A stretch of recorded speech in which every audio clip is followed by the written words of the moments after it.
नमस्कार मित्रांनो, winning spirit ह्या आपल्या मराठी यूट्यूब चॅनलवर तुमचं स्वागत. हा एक व्हिडिओ मी केला आज तो खास कारणासाठी की विनिंग स्पिरिट म्हणजे काय.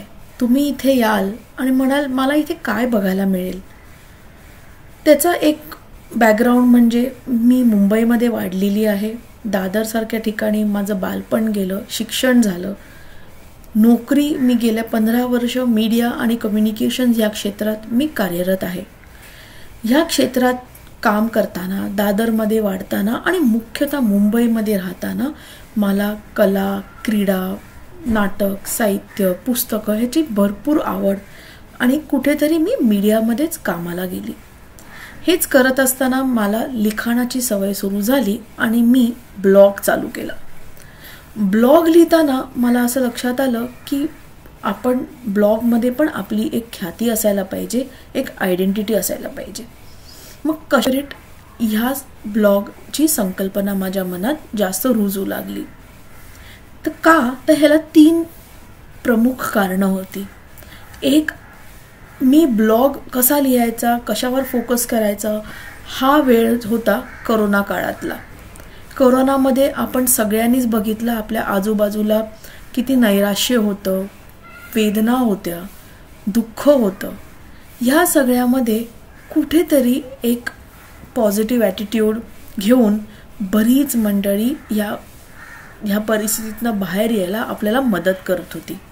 ते आपले पोलीस असतील, BMC असतील, सहकार असेल, कर्मचारी असतील, पण एक सामान्य माणूस, जरी ट्विटर असलं, तुम्हाला जेवण देणं असणं, लोकांना राहण्याची सोय असेल, मेडिकल सिलेंडर असेल, हे प्रचंड सगळं चालू होतं.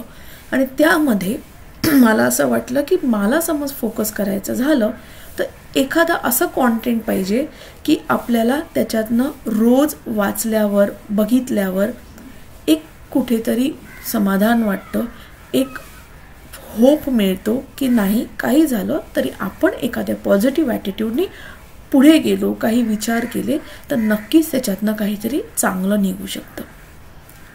याच परिस्थितीमध्ये माझ्या स्वतःच्या आयुष्यात काही घडामोडी झाल्या, जेणेकरून मला असं फीडबॅक मिळायला लागला की तेजल, हे तू कसं केलंस, तू या परिस्थितीला कशी सामोरी गेलीस. आणि त्याच्यामधले काही निर्णय किंवा काही गोष्टी अशा होत्या की काही जाणून बुजून आपण करत नाही किंवा ते आपल्याला काहीतरी मोठं केलंय असं वाटत नाही, पण त्या परिस्थितीमध्ये आपल्याला काही एक ऊर्जा येते, एक चैतन्य मिळतं आणि त्या गोष्टी आपण टप्प्याटप्प्याने मॅनेज करतो.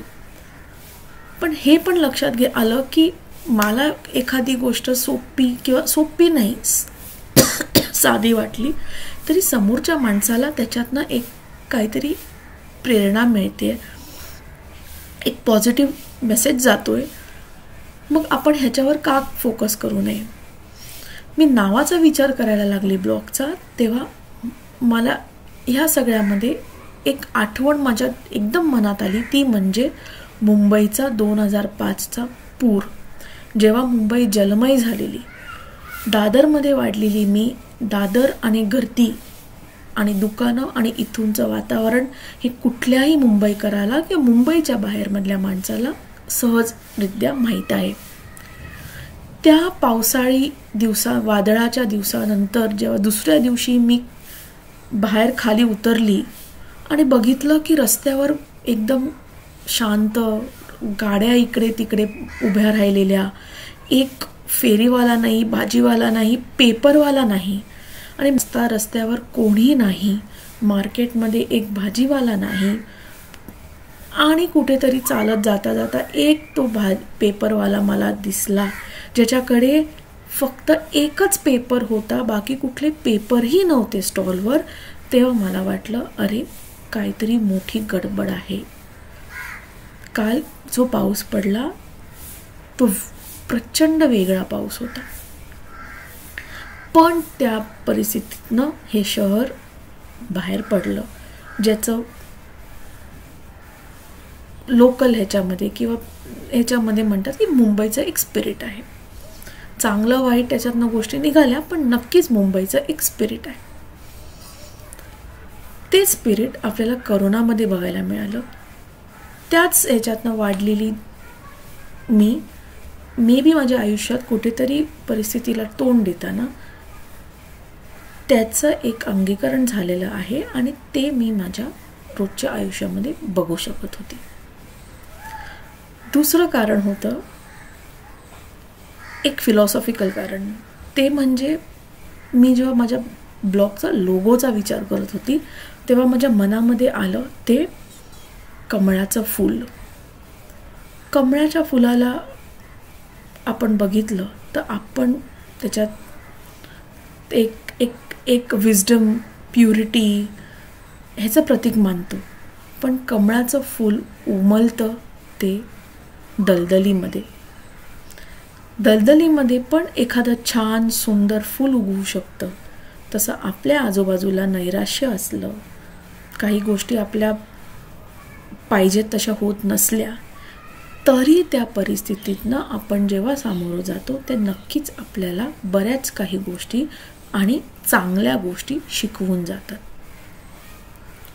तिसरं मुख्य कारण होतं, जसं मी म्हटलं तसं, की माझ्या स्वतःच्या आयुष्यात मी काही गोष्टी अशा झाल्या की त्याच्यातनं जरी काही वाईट गोष्टी झाल्या तर त्यातनं मी बरेच चांगले धडे, प्रेरणादायी धडे मला स्वतःला मिळाले. आणि त्याच्यामुळे मी म्हटलं की मला ब्लॉग लिहायचा असेल, मला कॉन्टेंट करायचं असेल तर ते असं पाहिजे की समोरच्या वाचकाला, माणसाला, ऐकणाऱ्याला, बघणाऱ्याला एक प्रोत्साहन आणि उमेद देणारं पाहिजे. त्यामुळे मी हा ब्लॉग माझा न ठेवता मी ह्याला एक प्लॅटफॉर्म म्हणून डेव्हलप करणार, जेणेकरून मी नाही पण माझ्यासारख्या अजून अगणित लोक ते हा प्लॅटफॉर्म वापरू शकतात. एक पॉझिटिव्हिटी, इन्स्पिरेशनल आणि मोटिवेशनल कॉन्टेंटच्या प्रचारासाठी आणि प्रसारासाठी. हेच लिहित असताना माझ्या लक्षात आलं की जरी मी लिहित असली, कारण मी लिहित होती इंग्लिशमधून, मला व्हिडिओज करायचं खूप मनात होतं तेव्हा 2021च्या आसपास, पण काही कारणामुळे ते मला जमलं नाही. पण एक मनात ठाम होतं की ज्या दिवशी मी माझ्या ब्लॉगचा व्हिडिओ बनवीन तेव्हा तो मराठीमधनं असेल. विचार केला की मी म्हटलं नाही, आत्ताच एक सुवर्ण संधी आहे की मी माझे विचार, माझे काही ब्लॉग्स ज्याला उत्तम प्रतिसाद मिळाला आहे ते मी व्हिडिओच्या स्वरूपात यूट्यूबवर मराठीमधून आणणार. आणि मोठी इम्पॉर्टंट ह्याची गोष्ट अशी आहे की विनिंग स्पिरिट म्हटलं की असं नाही आहे की आपण मोठं काही लेक्चर द्यायला पाहिजे, मोठ्या मोठ्या गोष्टी बोलायला लागतात. नाही, आपण बघितल्या तर सहजपणे अगणित गोष्टी असतात की त्यांच्यामध्ये खूप शिकण्यासारखं असतं, पण आपण एवढं लक्ष देत नाही, ज्याला आजच्या पॅरालँग्वेजमध्ये माइंडफुल थिंकिंग म्हणतो. मला ह्या ब्लॉग लिहिताना आणि ह्या गोष्टींचा जेव्हा मी फोकस्ड विचार करायला लागली तेव्हा असं समजायला लागलं की बऱ्याच गोष्टी अशा आहेत की ज्याला आपण थोडासा वेगळा विचार केला किंवा थोडंसं त्याच्यावर जर लक्ष दिलं तर आपल्याला कळतं की एक साधी गोष्ट पण आपल्याला किती धडे आणि किती काही शिकवून जाते. तुम्ही ह्या चॅनलवरचा पहिला व्हिडिओ बघितला असाल तर तो आहे माझ्या आठवड्याभरातल्या बाजारहाटीचा. एक साधं उदाहरण आहे. आज आपण ऑनलाईन शॉपिंग करतो, ई-कॉमर्स आहे, फोनवरनं आपण सगळं विकत घेतो, घरी माझ्या पण येतं, होम डिलिव्हरी येते. पण तरीसुद्धा मला सुट्टी असली की मार्केटमध्ये जायला का आवडतं हा सिंपल ब्लॉग मी केला. ह्या छोट्या छोट्या गोष्टी मी माझ्या ब्लॉग आणि व्हिडिओच्या तर्फे तुमच्यापर्यंत आणण्याचा प्रयत्न करणार आहे. आता म्हणाल तर हा ब्लॉग कसा आणि कुठल्या पद्धतीचं कॉन्टेंट. मी माझे ब्लॉग्स 3 ते 4 कॅटेगरीजमध्ये येतात, कारण ते कुठेतरी माझ्या जवळच्या विषयांवर आधारित आहेत. पहिलं म्हणजे प्रवास. मला प्रवास करायला आणि त्याच्याबद्दल वाचायला प्रचंड आवडतं. आणि मला एक लक्षात आलं की आपण जेव्हा जातो तेव्हा आपण एखादी जागा फिरायला जातो, बघायला जातो, पण त्यामध्ये पण आपले काही अनुभव असे असतात की त्याचा आपण एक ब्लॉग म्हणून, कंटेंट म्हणून कुठेतरी एक नवीन त्याच्यातनं काहीतरी शोधून आपण त्याचा एक कंटेंट करू शकतो. त्यामुळे प्रवास होतं. माझा ब्लॉगचा दुसरा सेक्शन आहे लाऊंज. लाऊंज म्हणजे मला स्वतःला पुस्तकं वाचायला, नाटकं बघायला, पिक्चर बघायला आवडतात. प्रायोगिक नाटकं असून देत किंवा थिएटरमध्ये जाऊन बघितलेली कमर्शियल नाटकं असून देत, मला आवडतात. बऱ्याच वेळेला मला नाटकांच्या बद्दलचे पॅनल डिस्कशन्स असतात, वर्कशॉप्स असतात, काही व्याख्यानं असतात, त्यांना जायला आवडतं. तिकडे मी जेव्हा जाते तिकडे मला काही एखादी गोष्ट आवडली तर ती मी माझ्या कॉन्टेंटमध्ये जरूर सांगते. तिसरी गोष्ट आला द विनिंग थॉट. हा विनिंग थॉट म्हणजे असंच झालं की आपण 1.5 वर्ष घरनं वर्क फ्रॉम होम करत होतो. कितीही आपण बाहेर पॉझिटिव्ह राहायचं म्हटलं ते कुठेतरी एक नैराश्य, निगेटिव्ह थिंकिंग यायचं. आणि त्याचा एक वाट म्हणून मी काय करायची तर मी इंटरनेटवर जाऊन कुठला तरी एक पॉझिटिव्ह वाक्यप्रचार असून दे, कोणी काही केलेला व्हिडिओ असून दे, हे बघायला लागले. आणि जेव्हा आपल्याला एक ते नैराश्य, डिप्रेशन म्हणू किंवा एखादं निगेटिव्ह थिंकिंग यायला लागलं, हे थॉट्स किंवा हे वाचलं की मला एक मन थोडंसं शांत व्हायचं. कारण तेव्हाची ते 1.5 वर्ष आपल्या सगळ्यांसाठी तेच होतं की आपण घरी होतो, लोकांशी संबंध खूप कमी होता. स्क्रीन आणि आम्ही जेव्हा कॉर्पोरेटमध्ये काम करायचो तर 10-10, 12-12 तास आपण लॅपटॉपवर होतो.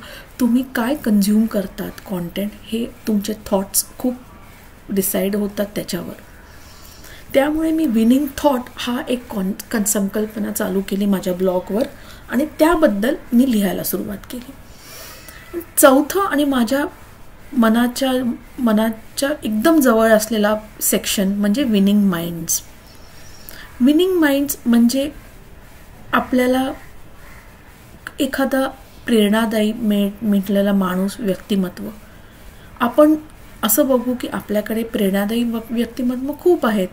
तो सचिन तेंडुलकर असून दे, अमिताभ बच्चन, लता मंगेशकर असून दे किंवा एखादा कोणतरी दुसरा गायक किंवा लेखक असून दे. पण तुम्ही जरा विचार केला आणि आपल्या आजूबाजूला बघितलं ना तर तुमच्या कुटुंबामध्ये, मैत्रिणींमध्ये, ऑफिसमधल्या कलिग्समध्ये तुम्हाला कुठेतरी एक विनिंग माइंड नक्की भेटणार. प्रत्येक माणसामध्ये एक काहीतरी असतं की आपल्याला असं वाटतं की अरे किती छान आहे, किती प्रेरणादायी आहे, किंवा मला असं करता यायला पाहिजे, किंवा ह्यानी हे कसं केलं.